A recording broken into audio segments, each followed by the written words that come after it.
அதோ கூட்டிட்டு வந்துறாரு. இல்ல அன்பு, 5 கோடி ரூபாய் பார்சல் வாங்கி வந்துருச்சுல. இவன் ஒரு ஆக்க கட்ட பூ. இறக்குங்களா போதையில, இறக்குங்க. பிரிங்களா? இருங்க. பிரிங்களா போதையில. நான் எவ்வளவு இன்ஃபர்மேஷன் கொடுத்தேன். எனக்கு ஒரு சின்ன ஆப்ளிகேஷன். ஏன் மூட்டை நீ பிரிக்க போறியா? இல்ல சார், அவன் வெளியே வரதுக்கு முன்னாடி என் ரிவெஞ்ச நான் தீர்த்துக்கிறேன். என்ன அடிக்கிறியா? என் மேல கை வைக்கிறேன். என் மூதி மிதிச்சது போதும். கட்டி வச்சு கழுத மாதிரி மிதிக்க. என்னல வேடிக்கை வைக்கீங்க? அவுத்து விடுங்களா அவங்கள.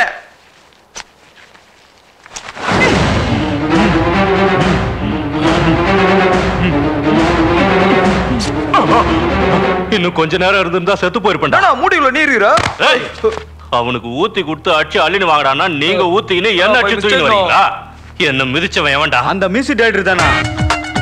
இந்த புறம்போக்கா? ஆமாண்ணா. உன்னை பிச்சு பரோட்டா போட்டுறேன்டா.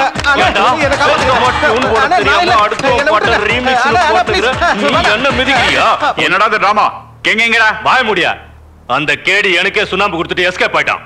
அவனை நானே போய் புடிச்சுன்னு வரேன். வாடா. அவன் இங்க வந்தாதான் நீ இங்க நகர முடியும். இந்த ஞானத்தையே மிரட்டி பாக்குறியா? கையில இருக்குதுங்கிறதுக்காக எடுத்து நீட்டிடுறதா? ஏண்டா மூலகுதாடா உங்களுக்கு? என்ன கொண்டுட்டு அவன் எப்படி வருவான்? மாண்டல இருக்கிற மசாலாவை யூஸ் பண்ணுங்கடா. என்ன சொல்ற மெய்யாலுமாவா? மறுபடியும் பிளாட் பேக்க கேட்காதம்மா. நீ என்ன பண்ணுவே தெரியாது. அந்த பையில இட்டுன்னு வா. டேய் கைதிங்களா, நீங்க பண்ண கேனத்தனத்தால அண்ணா ப்ராப்ளம்ல மாட்டிக்கினார் தெரியுமா? அந்த மின்னல் ஷோ வந்த உடனே நான் அவங்க பேசினுக்கிறேன். நீங்க கபால்னு பின்னாடி வந்து டபால்னு ஒண்ணு போட்டுருங்க. பஸ் ஆனா ரத்தம் வரக்கூடாது, உயிர் போயிடக்கூடாது. செத்தான் கண்ணு. 2 மணி நேரம் அவன் கண்ணே மூச்சு பார்க்க கூடாது. அதெல்லாம் உங்களுக்கு தெரியாதுமா. ஓங்கி ஒண்ணு போடுவோம், உசுரோட இருந்தாலும் இருக்கலாம், பொட்டுன்னு போடலாம். என்ன தெரியும் சாமேரி கைதை வந்துனுங்கிறான். சீக்கிரம் போங்கடா, சீக்கிரம் வந்து தொலைங்கடா. டேய் பேமானே, சீக்கிரம் வந்து தொலைடா.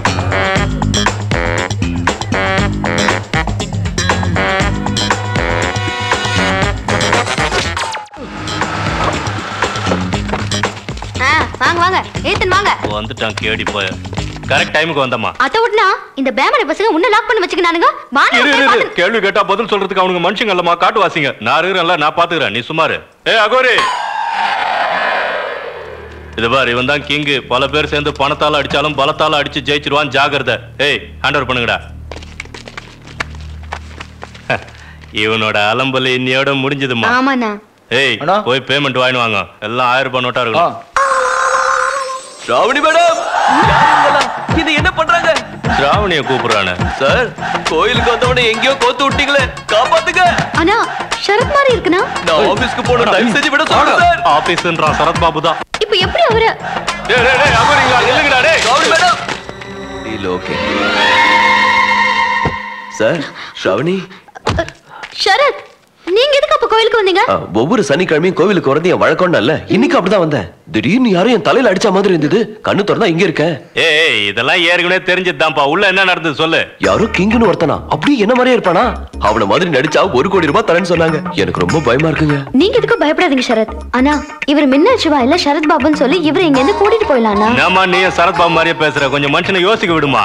அவங்களுக்கு வேண்டியது மின்னல் சிவாவோ சரத்தோ இல்லமா, கிங் தான் தேவை. இப்ப என்ன செய்யலாங்க? அவனுக்கு சொன்ன மாதிரி ஆக்ட் பண்ணு. கரெக்ட் டைமுக்கு மின்னல் சிவா விட்டு வந்து விட்டு உன்ன வெளியே கொண்டு வந்துடுறேன். அப்படின்னு ஆபீஸ் போய் லீவ் போட்டு வந்துடுறேன். நாம என்ன தியேட்டருக்கு படம் பார்க்க வந்துக்கிறோம்னு நினைச்சியா? அவனுங்க காட்டுவாசிங்க விட மாட்டானுங்க. விட மாட்டாங்க. நம்ம என்ன தப்பு பண்ணோம்? டார்ச்சர் ஆகுது, புரிய வைமா. இவரே ஒருத்தர். ப்ராப்ளம் என்னன்னா